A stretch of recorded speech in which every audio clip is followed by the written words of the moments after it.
حج کی ادائیگی کے بعد آقا علیہ السلام کی قبر انور کی زیارت کے لیے جاتے ہیں،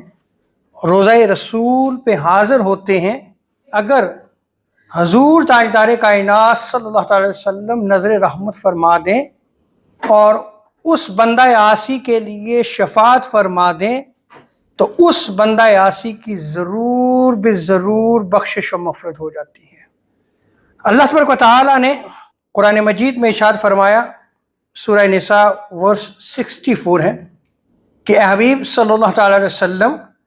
اگر وہ لوگ جب اپنی جانوں پر ظلم کر بیٹھے تھے آپ کی خدمت میں حاضر ہو جاتے اور اللہ سے معافی مانگتے اور حضور تاجدار کائنات صلی اللہ علیہ وسلم بھی ان کے لیے دعائے مغفرت طلب کرتے تو وہ اس وسیلہ اور اس شفاعت کی بنا پر ضرور اللہ تبارک و تعالیٰ کو توبہ قبول فرمانے والا اور نہایت مہربان پاتے۔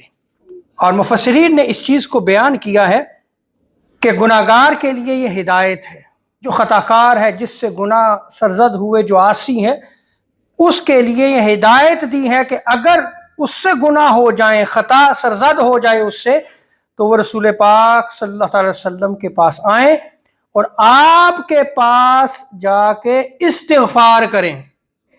دیوبند کے بہت بڑے عالم دین ہیں مفتی محمد شفیع، معارف القرآن میں آپ لکھتے ہیں کہ اس آیت کریمہ کے الفاظ یہ عام ضابطہ نکل آیا اس سے کہ جو شخص بھی حضور تاجدار کائنات صلی اللہ علیہ وسلم کی خدمت میں حاضر ہو جائے اور رسول کریم صلی اللہ علیہ وسلم اس کے لیے دعائے استغفار کریں تو اس کی مغفرت ضرور ہو جائے گی۔ اور یہ حکم جیسے حضور تاجدار کائنات صلی اللہ علیہ وسلم کی حیات ظاہری میں تھا، اسی طرح یہ حکم آج بھی موجود ہے کہ گناہگار حضور کی بارگاہ میں چلا جائے